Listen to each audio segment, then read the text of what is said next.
Okay. So now yesterday we started with your chapter 4 from your unit 1, that is servlet API and lifecycle. I'll just go through with quickly the revision of the things what we have studied yesterday, and then we'll start with a new topic. So I'll not go into the detail, just one brief revision we are going to have it over here. So we have studied about the the servlet concepts in the last two chapters or three chapters, and we said that we have number of now servlet APIs which is providing me the number of classes and the interfaces which I can use to implement the servlet in my Java. And we had two packages, that is javax.servlet.star and javax.servlet.http.star. Fine. So we were like, we have started actually with javax.servlet.star yesterday, and we have studied one or two interfaces also from this particular package. So what structure you are going to follow in this particular chapter is that we are going to learn about these two packages and the available class and the interfaces inside these two packages. Okay. The first package is a generic package, that means it is not a protocol bounded, and the second package is a protocol bounded, that with your HTTP and HTTPS protocol. Okay. So whenever I want to create a Java class which should implement this servlet, what options I am having with these two packages? I have to just import these two packages in my program first, and I have two classes and interface, you can say, available inside these two packages. First is your servlet interface, okay, which is present inside this first package, or I can have the HTTP servlet class which is present inside this package.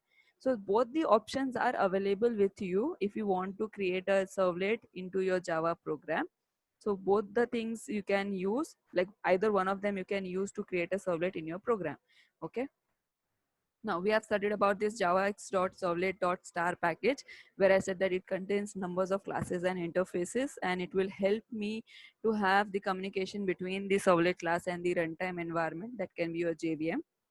Packages including classes such as servlet request and servlet response. Why servlet request and servlet response? Because if I want to communicate with the host server, that can be your web server, so we can use these two particular classes. Okay. And then we have another classes, that is something called it as servlet input and servlet output stream, that when I'm trying to communicate with my clients, so you have to have two types of communication. One is you're going to have with the client, and one you're going to have with the host server. Okay. So whenever we talk about the communication with the client, we have the input and output stream class that is going to take the input and output, or we can say request and response, in the form of binary data. Okay. And when we talk about the host server, we have the communication with possible with the two interfaces, that is your servlet request and servlet response. Then first javax.servlet.star package is consisting the very first interface which we started with, that is your servlet interface. Why it is being used? It is helping me to develop the servlets. It is like one of the body or module, or the code which can be present inside your Java code. Again, having the same task, communicating with the web server, having the communication between your client and the web server, where all the things are going to be getting loaded and executed inside your servlet engine. Different names are there for servlet engine, I told you yesterday. The basic life cycle which you can consider it for your servlet, that means we are going to have the first initialization. Whenever I'm going to execute my program, first thing what is going to happen, your servlet is going to be created and it is going to be initialized. Okay.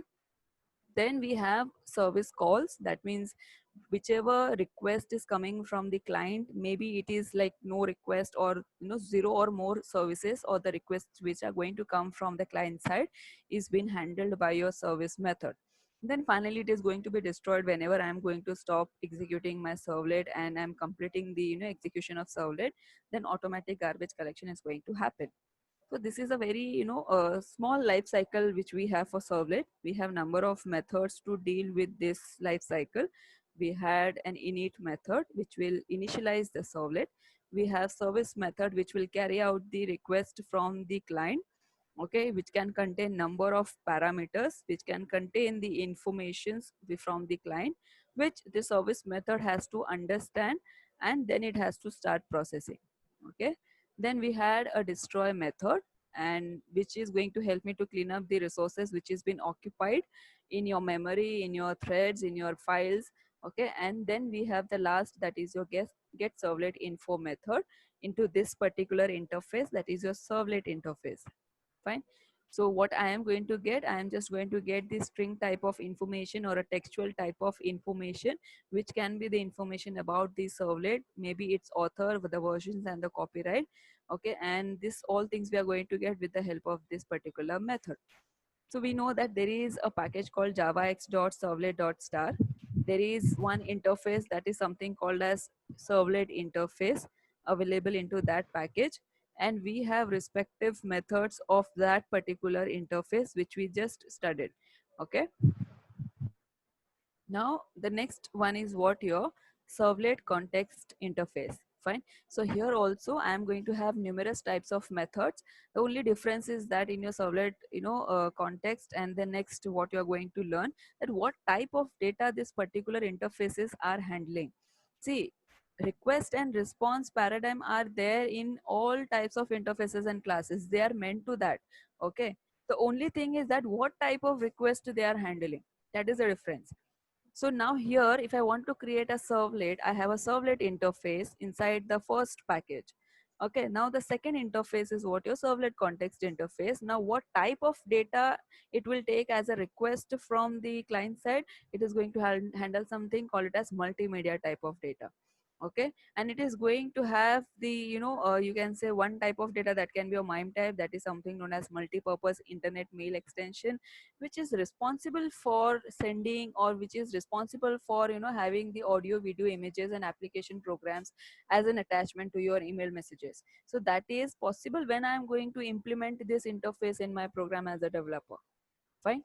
So what is been said yesterday about this particular interface, that we are going to have an object for this servlet context interface, and it is been created by your web container. Again, there are a number of names for this: web container, web server, host server, servlet engine. Okay, there are a number of things are available with for the same the container. It is different names which is been given to that. So the object of servlet context has been created by your web container. And when it is going to be done, when I am going to deploy my project, when I am going to execute my application, okay?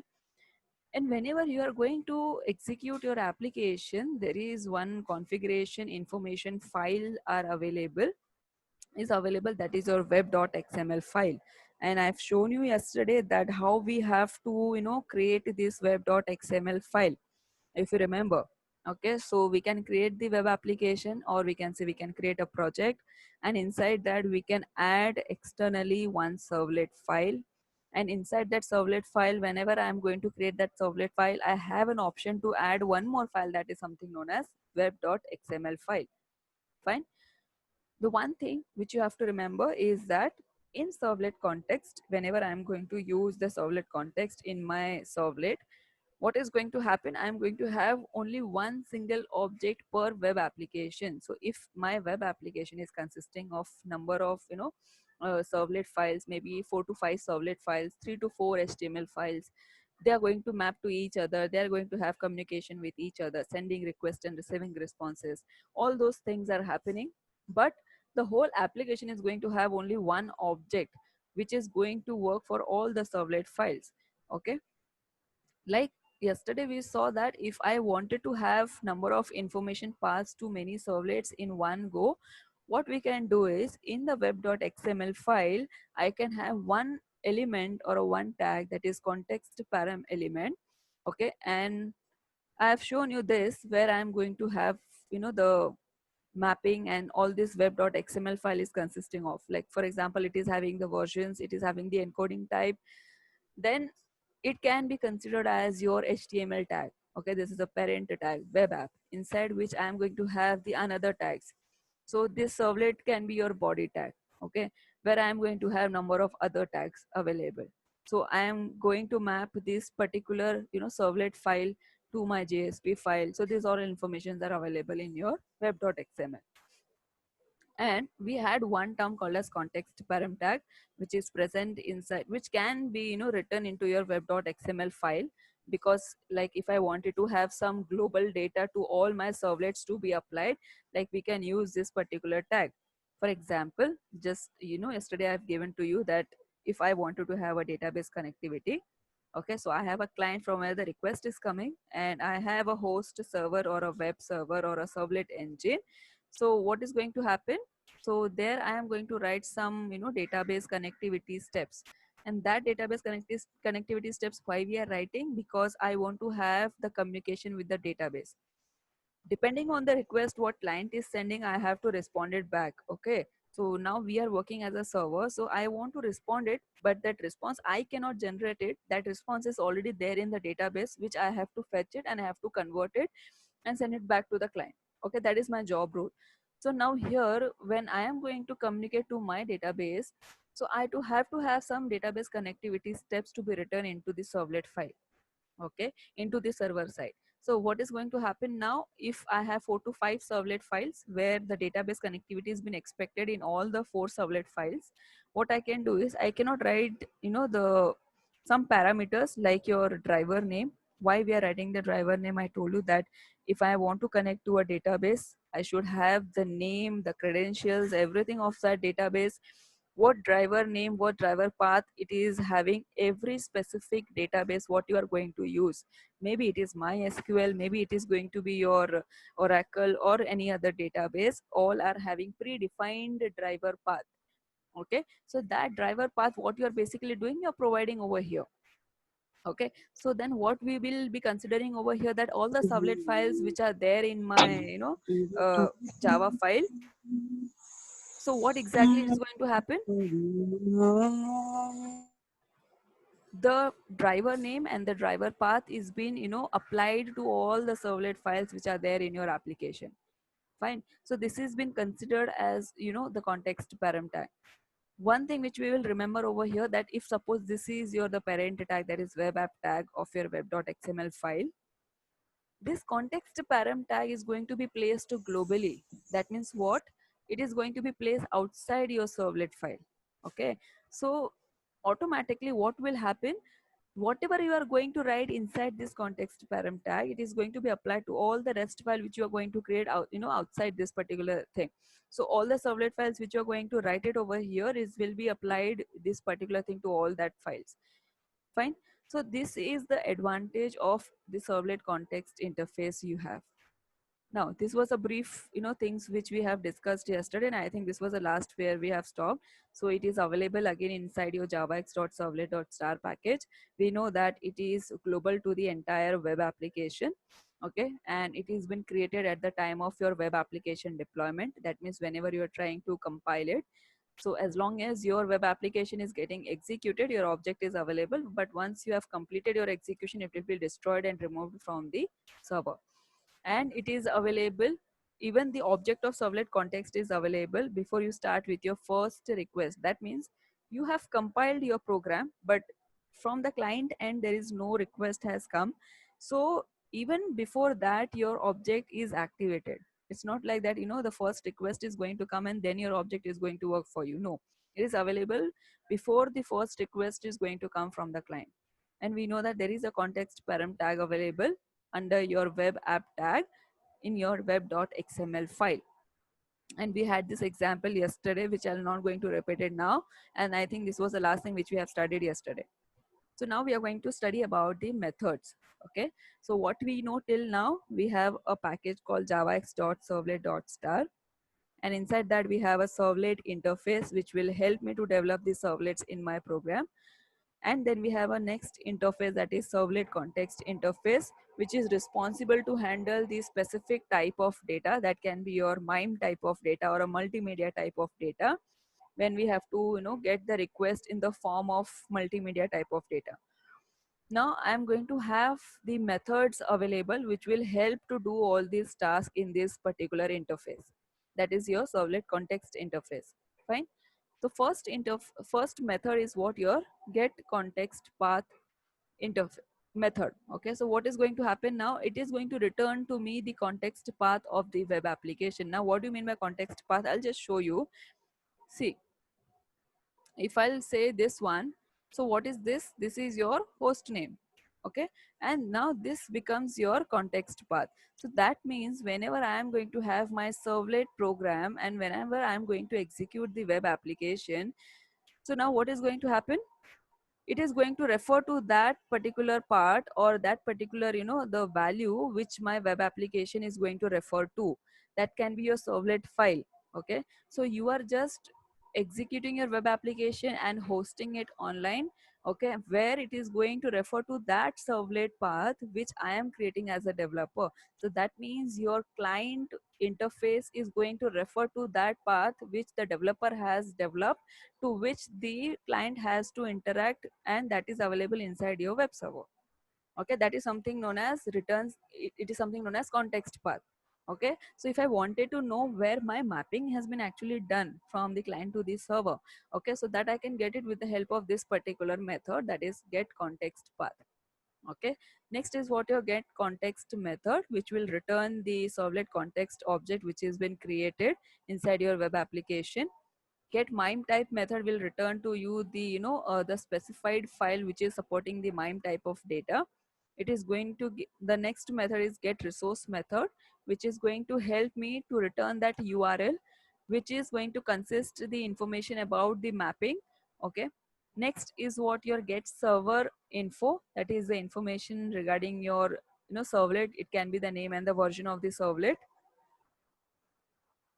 Next is what your get attribute method. Now you have to understand over here what you mean by attribute. It's nothing but it can be the information or a features available inside your servlet container. Okay, so it is going to return to me the attributes, or it is going to return to me the information regarding any features which is available inside your servlet container.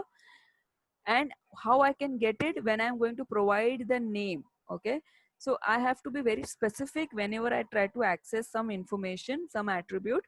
I have to provide the name about which I want to find the information, and it will return to you null when there is no attribute with that name is available. Okay, so what you can do, you can access the value from the servlet container which is already there, or you can add the value into the existing particular servlet container. Okay, so that you can do with the help of set attribute method. Now remove attribute will help you to remove the particular feature from the servlet container when you specifically inform the servlet container with the help of this method. And in the parameter, if you are just providing the name of the attribute which you want to remove it. Okay, lastly it will have the add servlet method. What will happen over here, we can add the new servlet into the existing servlet context or into the existing servlet container.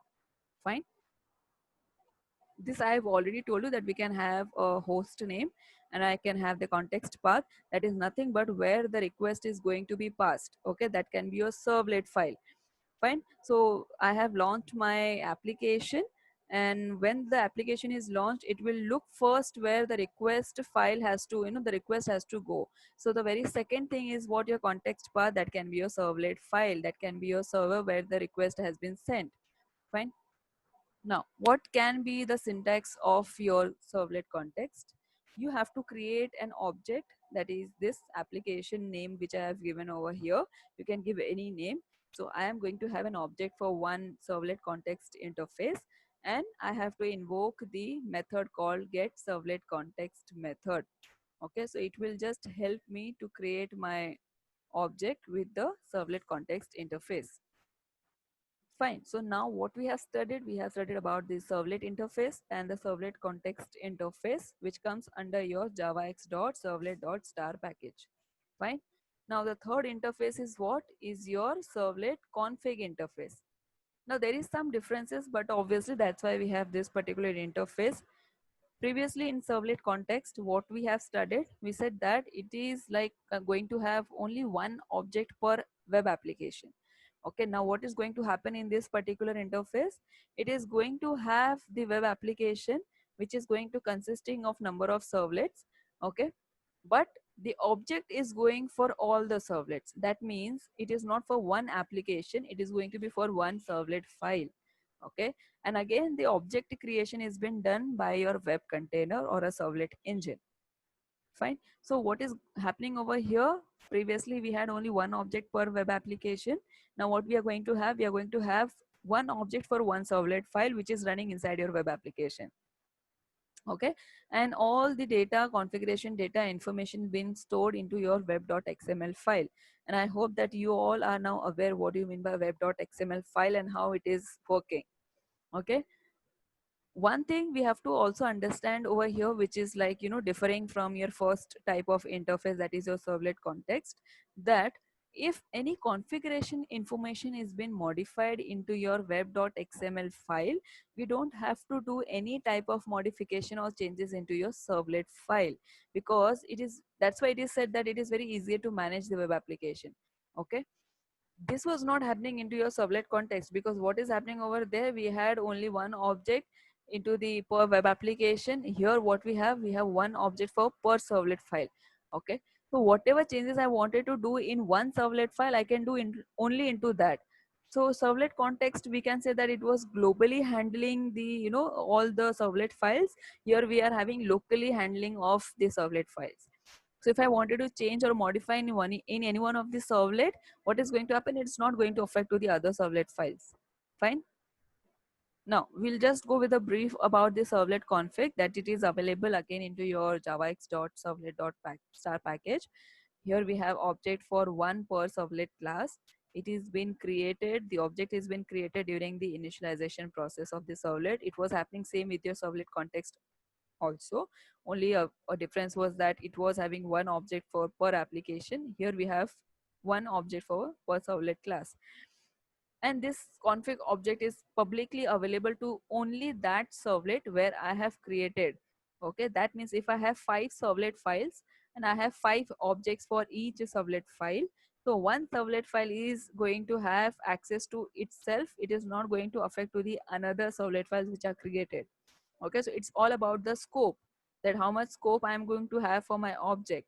Okay, so if one servlet file is having an object, so its scope is only to that particular servlet only. Okay, it will not able to have this, access to the other servlet files. Again, what is the scope we are having? As long as your servlet is getting executed, your servlet config object will be available. Okay, once it is done with the execution, it is going to be destroyed. And previously in servlet context interface, we had the context param element or a tag, okay, which was present inside your web app, that can be considered as your parent tag. Okay, here instead of context param, we have what? Init param tag. Okay, and it will not come under your servlet, or it will not come under your web app. It will be coming under your servlet tag. Why is that so? Because in the last what we have studied, your context param tag is going to be placed outside the servlet. So that's why it has been globally called by all the servlet file which has been created. Here what is going to happen?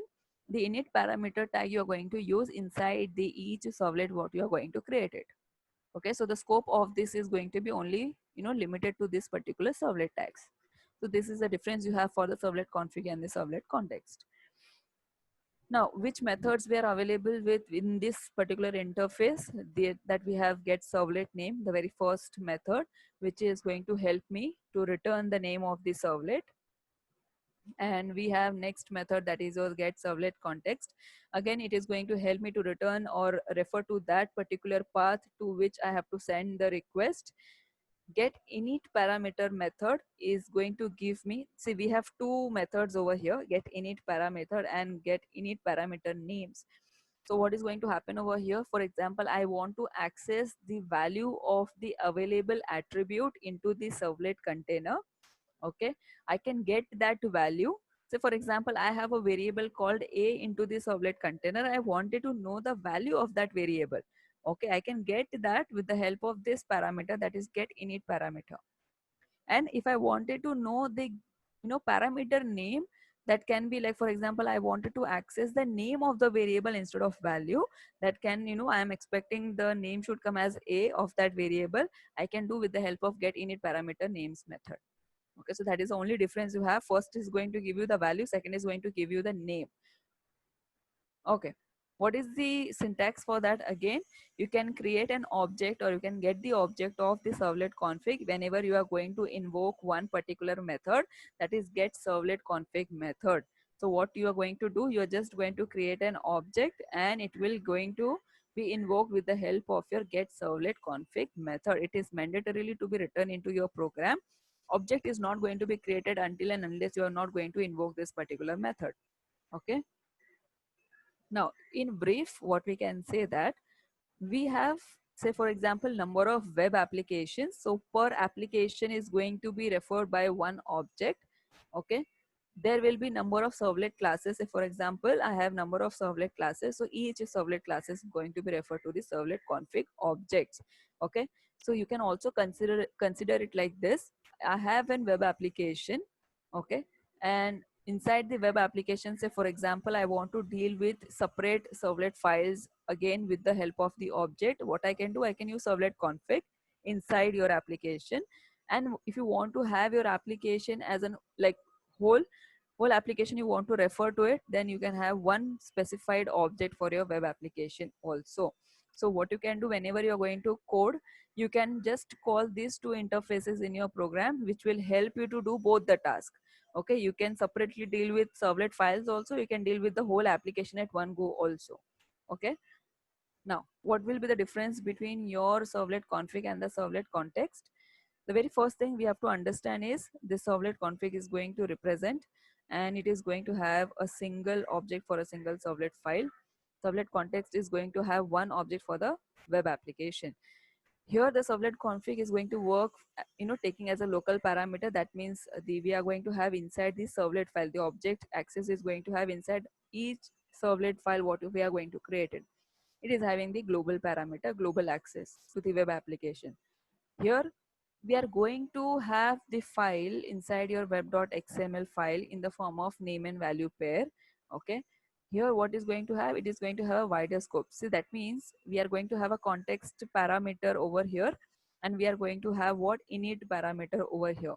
So when we talk about the context parameter, is going to have a much wider scope than your init parameter tag what we are using inside your servlet config.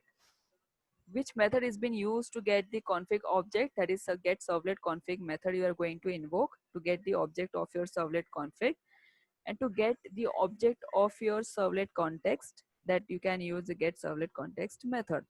Okay, what can be the example you can use? If I wanted to have a shopping cart where I have number of modules available to which I want to deal with it individually, what I can do, I can have the the modules, separate modules which are present inside your shopping application. I can apply the servlet config to each modules. And if I wanted to have the multimedia type of information from the application, so I can just altogether can take the information using the servlet context object. So now this was all about your interfaces, like your servlet context and servlet config. Now we have two more interfaces. Actually we have more interfaces, four interfaces. Okay. And okay, Abhishek Singh has raised his hand. You can unmute yourself and you can ask me, Abhishek. Huh? No doubt. Hello. No doubt, no doubt, ma'am. Okay, okay, fine. So I'll just Yeah, continue. ma'am. Hello. Yeah, tell me if you have any doubt. Okay, I think Abhishek has said he don't have any doubt. Still, if you have any doubt, Abhishek, you can put it in the chat box. I'll just continue with this. Okay, so now we have Okay, ma'am. four more interfaces we have. Okay, so we'll study again. We'll study this particular interface first. That is your servlet request interface. So till now we have studied three interfaces. We have four more to go. Okay, so the next fourth one is what your servlet request. Now servlet request interface, and the next one is your servlet response interface. We studied in the previous slide. If I want to communicate with my host server, I have these two particular interfaces which will help me to do that, to build that communication. And if I want to communicate with my client, I have two interfaces. That is what your servlet input stream and servlet output stream. Okay. So in Java, like we have to use all the possible interfaces and classes because they are designed for specific reasons. And if I am not using it, I may not be able to do the task what I wanted to do it basically. Okay, so now we have what servlet request interface. For what purpose? Whenever I am trying to have a communication with the host server. Okay, and I'm going to have a servlet response interface whenever I am going to have what, the communication again with the host server, where I'm trying to send the response from the host server. So we'll study about the servlet request first. It is going to take the data from the client to the servlet, or can say from the HTML to your servlet. Okay, and this task is been done by your, or it is going to be implemented by your network service developers. Okay, now here you have to understand that we have three methods whenever we talk about the servlet, or we talk about the life cycle. That is your init method, service method, and the destroy method. Okay, so init method was for initialization. Once your initialization has been done, okay, this servlet request and servlet response comes into the picture once your initialization has done. Fine. So how your servlets are going to use these two particular interfaces? It is been used inside your second method, that is your service method. Okay, now the first method has been invoked when the servlet was created. Second method is going to be invoked, that is your service method. And when it comes to the service method, it will, or it has to find the object of two interfaces, that the object of servlet request and the object of servlet response. Fine. So it will be passed as an argument in your service method. Okay, so now how it is going to happen, I'll just show it to you first. That, see, over here, if I'll say, if you can see over here, this is your service method. Okay, and I am going to have the object of these two interfaces, that is what your servlet request and servlet response. This is how we are going to pass the parameters in your service method. Okay, we'll come here afterwards, we'll just go with this, the first servlet request interface. Okay, now here, what type of informations you can get it from the client, that it can be the, content type, that what type of content the client is sending in the request form, what is the length of the content, what the request is coming, what is the parameter names and values I am going to get from the request, what is the header informations, what are the features and the attributes or the informations I am getting from the client request. So this particular interface object is going to hold all these things. Okay, it is been used to provide such type of informations whatever I am going to get from the client. Now, when we talk about the methods of this particular interface, first method is what your get parameter method, which is going to return me the value of the requested parameter in the form of string values. Okay. Now, for example, I am having the data into my servlet container, and if the client is expecting some value from the container or a server, it should get in the form of a string value. Okay, it will return the value in the form of string if it is available, and if it is not available, it is going to send it as what, null value.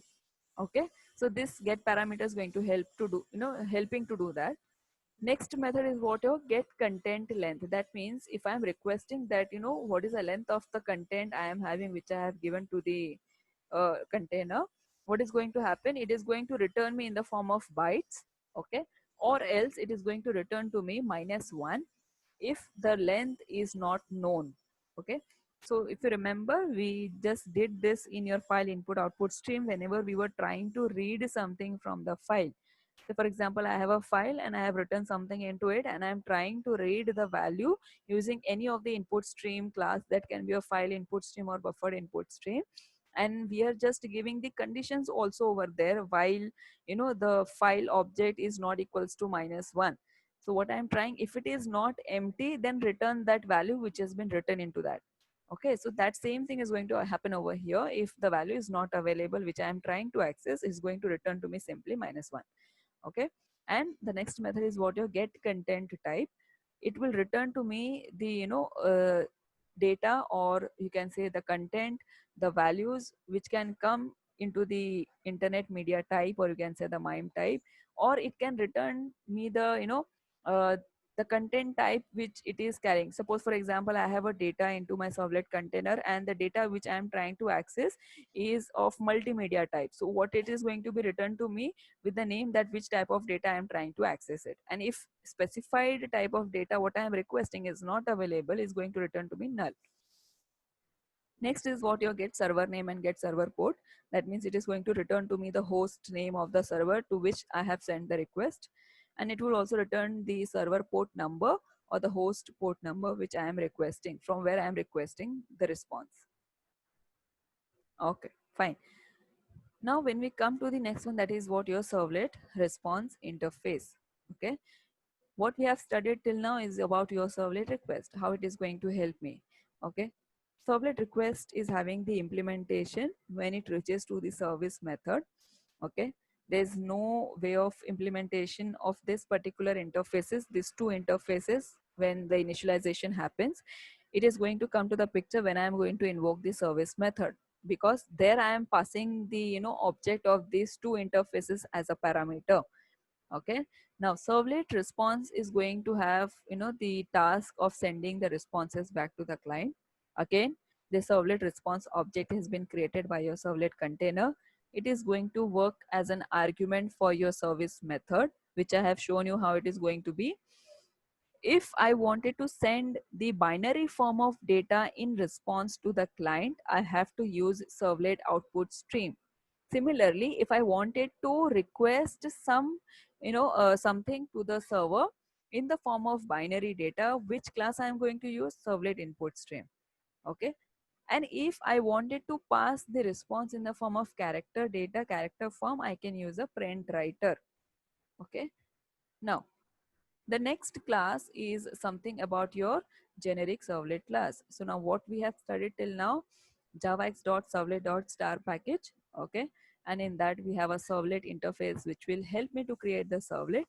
Then we have a servlet context interface, and then we had a servlet config interface. Okay, servlet context is talking about that the whole application can be treated as one. When we talk about that, we are going to have only one object per application, and servlet config is going to help me to have the each object for the each servlet file, where I can deal individually with each servlet file. Then we studied about two more interfaces, that is your servlet request and servlet response. Okay, and we know that the implementation of that two interfaces is going to come into the picture whenever I am going to pass the object of that two interfaces into my service method. Fine. So this was all we studied till now. We have the another class. Now it's not about the interfaces, it's about a class which is there again inside your javax.servlet.star. Okay. So now what is generic servlet? First of all, we have to understand that it is also been known as it's a general servlet class, which is completely a protocol independent class. Okay, that means it can handle any type of request.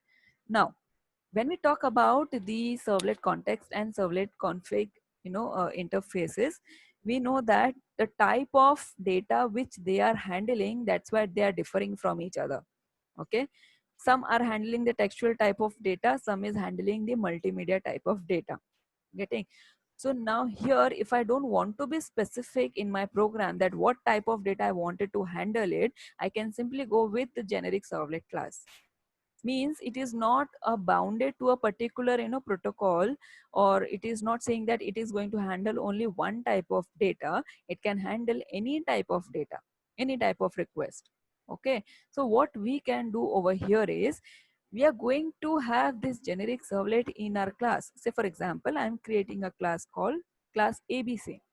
What simply I have to do, I have to inherit this class in my program.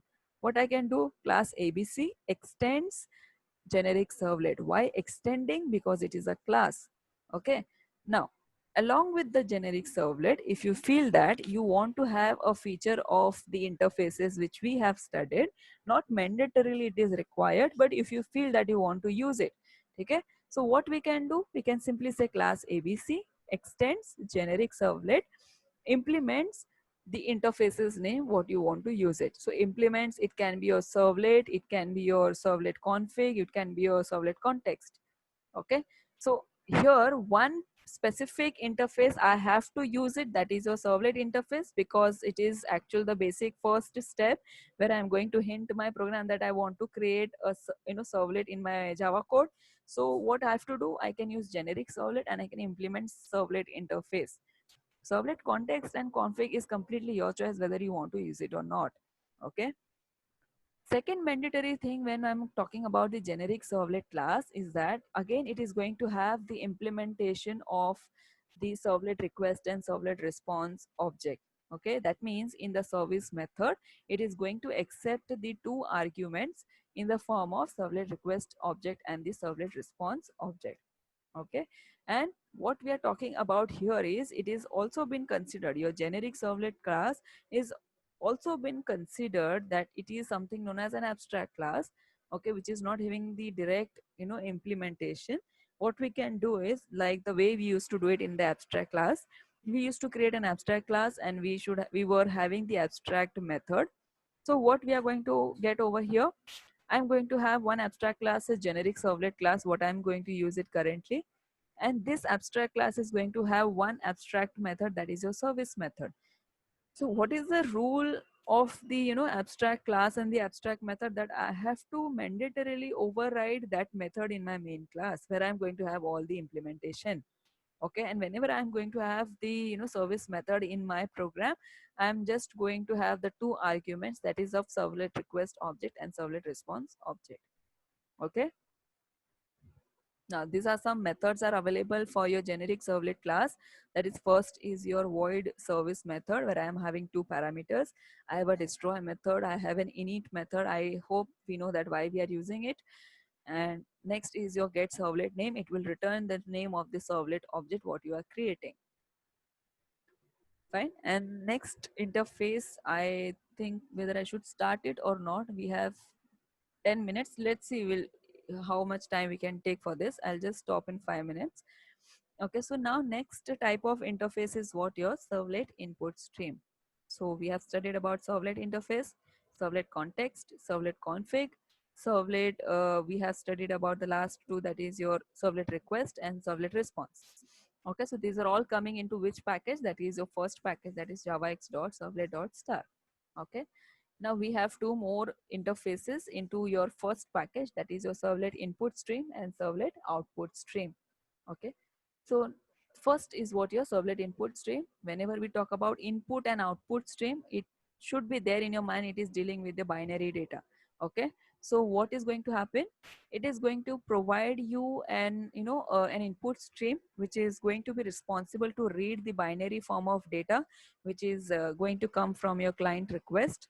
And I hope that you remember this particular method, that is your read line method, which is responsible to read your data one line at a time. So if I say I have a notepad file, say ABC, where I have written some data, that data has been first converted to your byte form. Okay, and that data has been read one by one line at a time with the help of this method. Okay, servlet input stream is also going to provide you the option of reading the binary data, and that binary data can also be not only in the form of the text data which we are converting into binary form. It can be the multimedia form of data also which can be converted to your binary data. Okay, so again we are saying that servlet input stream, like your servlet request, is an abstract class, so we should have an implementation of this particular abstract class method in our main class. So what method we have? Get input stream method. The method which we had in servlet request. Similarly, I am having one method over here, that is your get input stream method. What we are going to do, we are going to create an object of your servlet input stream. And this object is been only going to be created when I'm going to invoke the get input stream method. Okay, so we have to understand that why we are doing all these things, why there is a need of creating an object and calling the method. It's just because object creation is going to happen only when I'm going to invoke this particular method, okay, in this particular interface. So what all parameters I'm going to have into that one method? There's only one method we are having inside your servlet input stream class. So that is your read line method. What is the syntax for that? Syntax is public int read line. We have some parameters inside into this method, and we are throwing one exception. Okay, And I hope that we have used this particular exception, IO exception, whenever we were doing the practicals of input stream, output stream, or reader or writer, so that if anyone is trying to read, if the program is trying to read from the file and the data is not available, should throw some exception. Okay, should not just come out of the program and will not show any output. It should give some exception, what type of exception has occurred. That's why we are putting this statement over here.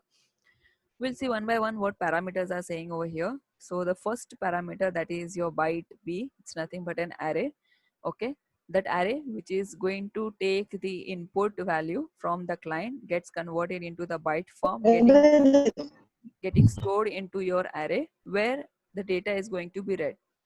Okay, next is what your off, that is nothing but again an integer value which is going to specify the character at which the method is going to start reading. That means if I have hello world, so it will, if suppose for example I am just giving the value called 5.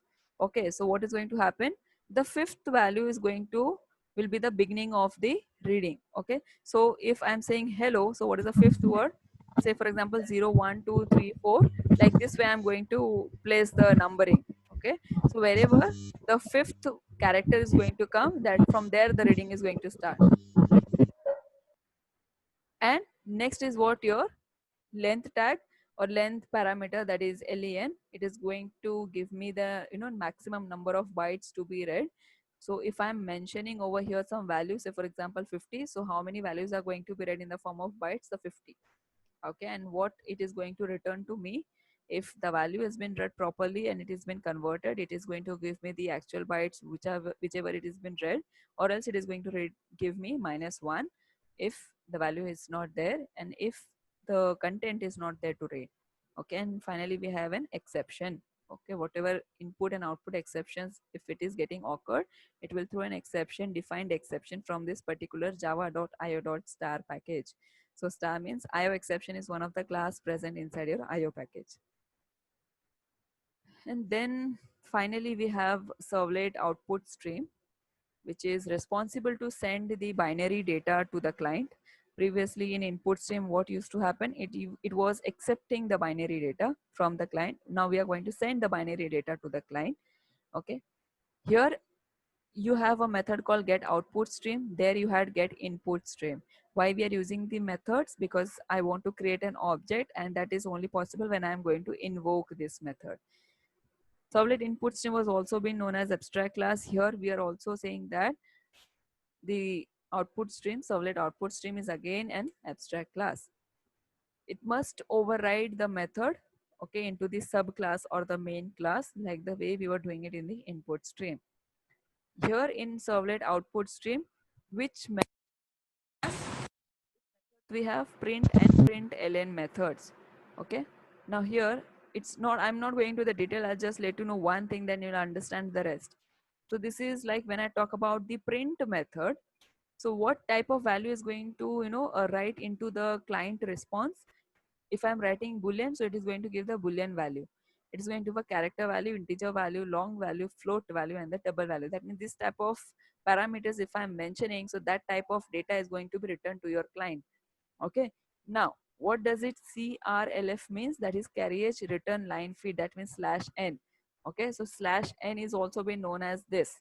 So there will be no /n or a next line options are available whenever you are sending the response using the print method.